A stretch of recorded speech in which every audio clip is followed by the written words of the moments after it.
Excellent. So, we're going to start with the interview, if that's okay. Okay, carry on. So, first question really is if you just like to tell us who you are. My name is Brian Mathers. I'm local. I live just across the way there, just about half a mile away. So this was my early history. I could watch this thing puffing away, winding coal and all them things, well, little boy. I used to walk on the canal bank and come round these ways. So yeah, it was a bit of a love affair really. And then when I left school, what did I do? I went down the mine. And I did my training here at Barnes and Main. Although I worked at Monk Bretton. Barnes and Main were in full flow then, working away both shafts. I came up this shaft many times. But yeah, I spent a lot of time coming round here on the old muck stack, things like that. Everybody knew this place, but I also got this bit of a love affair with this. It was a real love affair. And I used to think for many times. And then in the 90s, the pit closed down, or 80s it closed down. And they started pulling this down. I thought this is not good enough. And I made it clear at a big meeting that we can't let this go. We just can't let this go. This is the last one. This is your last chance. We want some history. We want something to show it's been there. So all at once, they started bringing all the stuff from the sewage works for ballast for these gardens, because there's about a foot of recycled sewage here. So it makes the soil so rich for planting everything.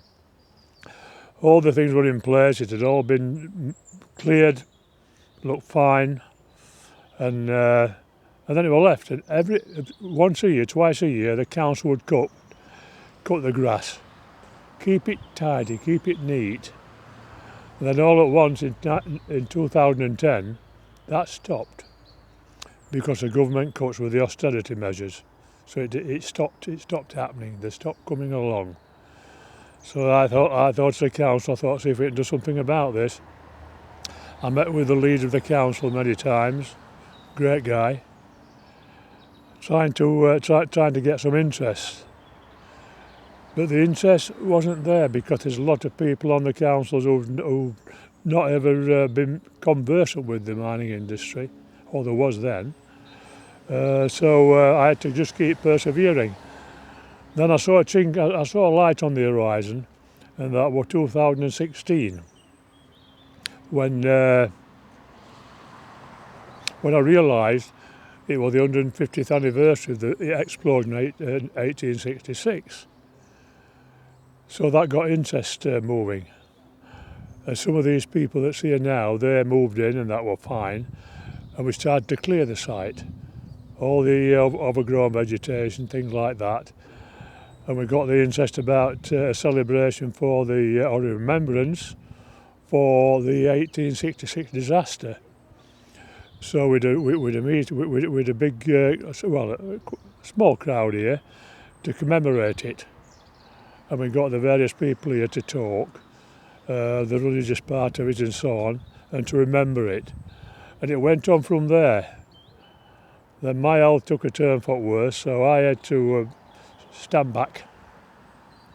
And these people took the job up, and they've done a damn good job. They've cleared a lot of it. The place was a bit of a dump. It was a dump site. It was a place for travellers to come and break down the gates and come in and park all the caravans. So that caused a lot of problems locally. But yes, this is a marvellous history from 1824. There are parts of that building there, the back part, half of it, there's the original brickwork from 1824 in there, and you can see it. There's still the old winding engine inside the building, electric winding engine.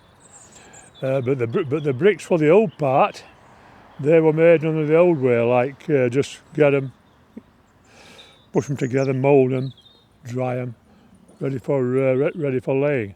So that part was built with that type of brick. And then later on, to get the new for the new winding engine, they had to enlarge the winding house. But that's where it is. This shaft went as deep as the Thorncliffe seam, down to about 650 to 700 yards. So you can see that's going on for half a mile. Yeah. And they worked every seam that were possible at this particular pit. And there were a lot of seams, 13, 14. In the turn they worked them all. But then it were a gassy area. It were fiery. There were pits locally like at Swaith at Worsbydale. That exploded a couple of times. Then there were others exploded, and that's because they're in this particular sector. Just in this sector. Down in the valleys where the water courses are, rivers and so on. And caused a lot of problems. But then they realised they've got to do something about ventilation. They've got to clear these gases, and that was the process. The right safety lamps, get the ventilation system better, and that's what they did. And you turn up with a place like this, it's all right. But that's an history worth thinking about. When you think about all the men that's gone through here, all the lives that's gone through here, all the lives that's been lost here, and there's many. On the commemoration day, we had 161 wooden crosses here, just here, on this site.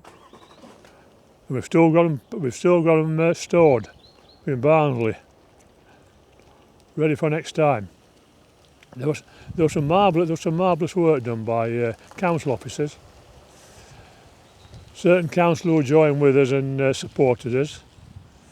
But yeah, it's doing all right. But it wants more investment.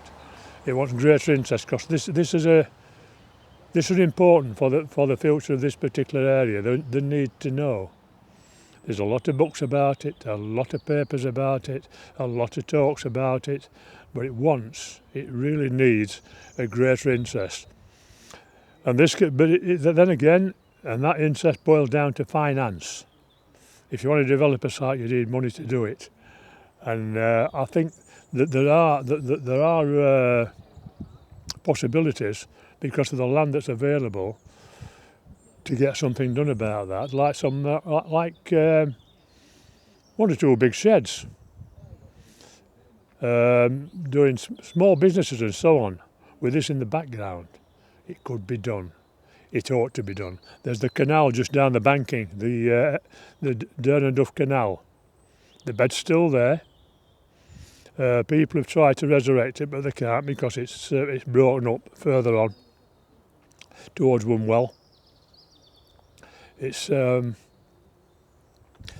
but that particular part of the canal, it's part of this, because they used to load coal into canal barges just over there, and that was in the 1800s. It's a bit of a story that's broken up into many parts. I can't remember them all offhand, but I can remember quite a lot of the general part of it. This was the training centre for the number 5 area. The galleries were down this particular shaft in the Kent seam, and all the young lads that wanted to work down the pit, if they were coming to Barnsley Main or Montbretton or Rockingham or Barra, they came here to do the underground training. They went down that shaft over there, and they came up this one. That's how it was. They came here, and then for a week, they did a week here, and then a week at Barnsley Technical College. See, teach them how to add up and write. I remember that vividly. But yeah, it did a good job. It's been the art of Barnsley, this. My dad worked here, my granddad worked here, my uncles worked here for a spell. I never wanted to work at Barnsley Main. I finished up at Montbretton Pit. But it's created employment for a lot of people. But it could still, by developing the site in a different way. We're supporting type of industries, we levies on them to where more profits and so on can come into this particular site to improve it. An upper ground museum wouldn't be a bad idea. They've got an underground museum at Cap House at Wakefield.